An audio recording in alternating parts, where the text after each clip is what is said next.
ఎంతో మంది త్యాగాల ఫలితమే తెలంగాణ రాష్ట్రం. కొన్ని లక్షల మంది గొంతెత్తి పాడిన పాట తెలంగాణ. అగ్గికి వందల మంది మాంసం ముద్దలుగా మారి నినదించిన మాట జై తెలంగాణ. అలాంటి తెలంగాణలో ఉద్యమ వీరులకు న్యాయం జరిగిందా? అయిన వారిని పోగొట్టుకున్న అమరుల కుటుంబాలకు న్యాయం జరిగిందా అంటే లేదనే సమాధానం వస్తుంది. తాజాగా తెలంగాణ దశాబ్ది ఉత్సవంలో అంతా శ్రీకాంతాచారి తల్లికి ఎమ్మెల్సీ పదవి కట్టబెడతారని ఎదురు చూశారు. కానీ సారు ప్రసంగంతో ఆ ఊసేలేదు. దీంతో మరోసారి అమరుడి కుటుంబానికి కేసీఆర్ మొండి చేయి చూపారని రాష్ట్ర ప్రజానికం దుమ్మెత్తిపోస్తుంది. జై తెలంగాణ!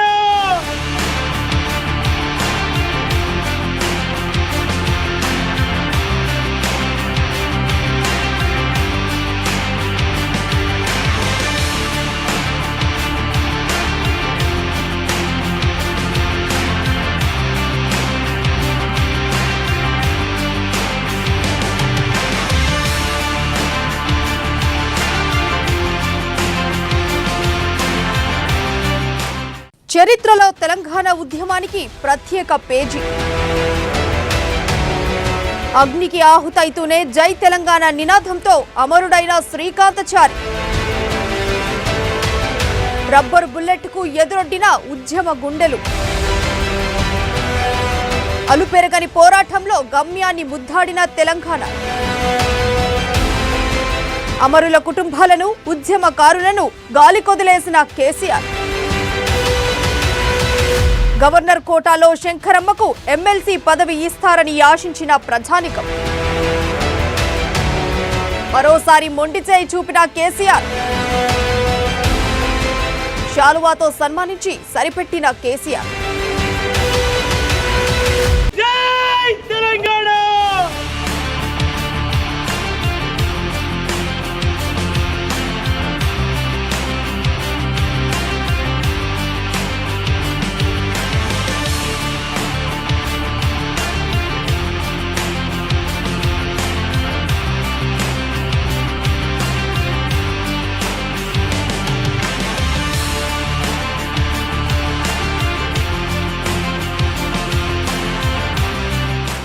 ఉరకలెత్తించిన తెలంగాణ ఉద్యమంలో ఎంతో మంది కార్యకర్తలు ఎన్నో కష్ట నష్టాల కోర్చి ఎత్తిన జెండా దించకుండా కదం కదం కలిపి ముందుకు సాగారు.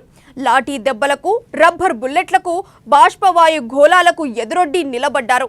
లక్ష్య సాధనలో అలుపెరగకుండా శ్రమించిన తెలంగాణ పోరాటం గమ్యాన్ని ముద్దాడింది.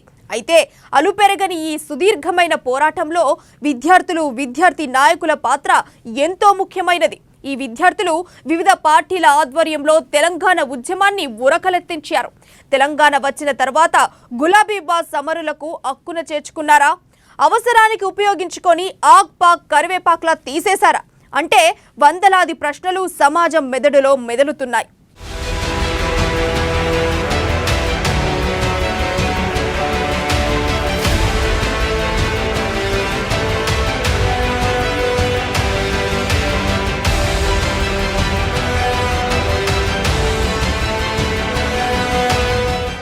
నిప్పులా ఉన్న తెలంగాణ ఉద్యమం శ్రీకాంతాచారి బలిదానంతో అగ్నిగుండంగా మారింది.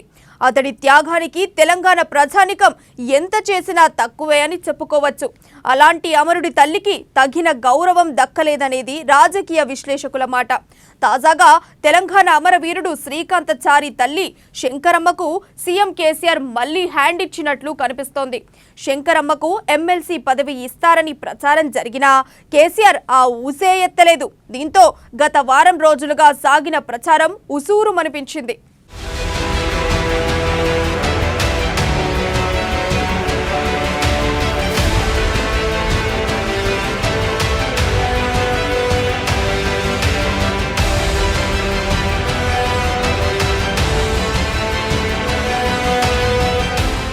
తెలంగాణ మలిదశ ఉద్యమంలో కాసోజు శ్రీకాంతాచారి ఆత్మ బలిదానానికి పాల్పడ్డాడు. ఉద్యమం ఊపందుకోవడంలో శ్రీకాంతాచారితో పాటు మరెందరో అమరవీరుల త్యాగాలు కీలక పాత్ర పోషించాయి. ఉద్యమం సాగుతున్న సమయంలో ఎవరూ ఆత్మహత్యలకు పాల్పడవద్దని, తెలంగాణ ఏర్పడ్డ తర్వాత అమరుల కుటుంబాలను ఆదుకుంటామని కేసీఆర్ సహా అప్పటి టీఆర్ఎస్ నేతలు ఊదరగొట్టారు.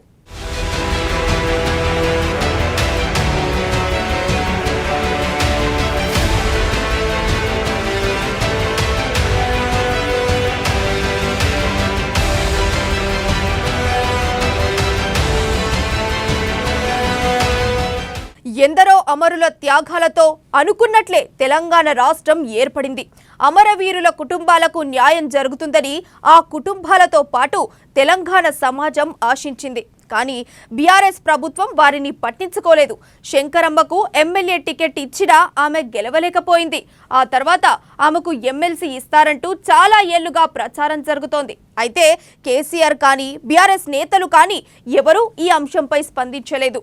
ఉద్యమకారులకు, అమరవీరుల కుటుంబాలకు కేసీఆర్ ప్రభుత్వంలో సరైన న్యాయం జరగలేదనే అపవాదు ఉంది.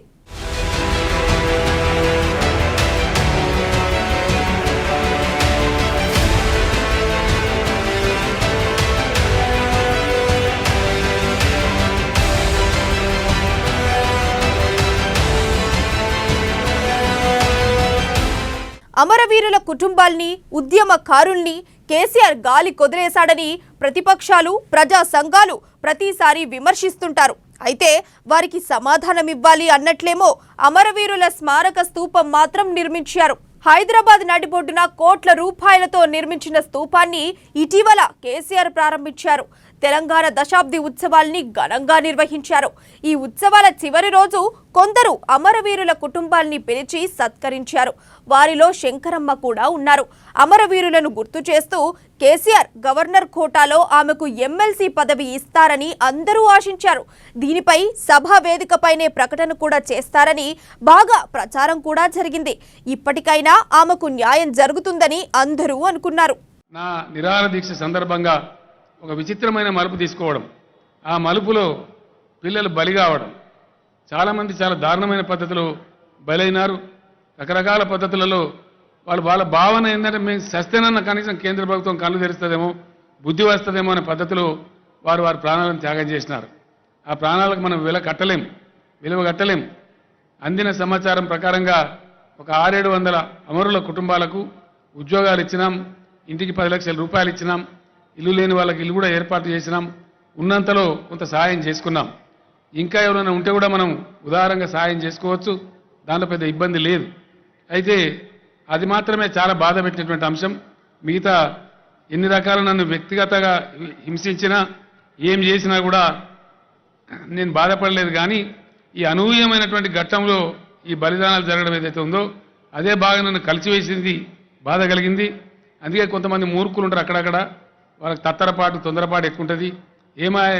ఏమాయ అమరుల స్తూపం ఏమైంది మాట్లాడేసి అని కొంతమంది మాట్లాడినారు. అక్కడక్కడ చాలా యూనిక్గా కట్టాలి.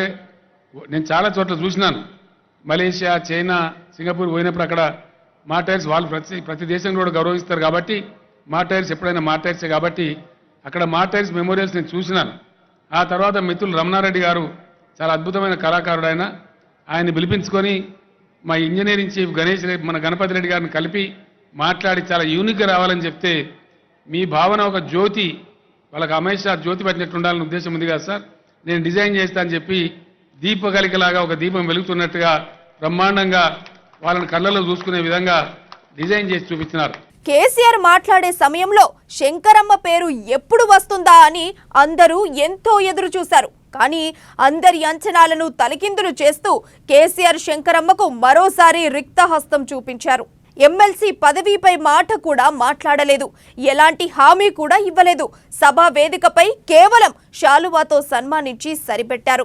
రాబోయే అసెంబ్లీ ఎన్నికల్లోపైన శంకరమ్మకు పదవి ఇచ్చి గౌరవిస్తారా లేక భువనగిరి ప్రాంతం నుంచి ఆమెను బరిలోకి దించుతారా అనేది చూడాలి.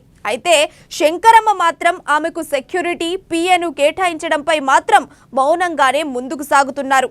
జై తెలంగాణ!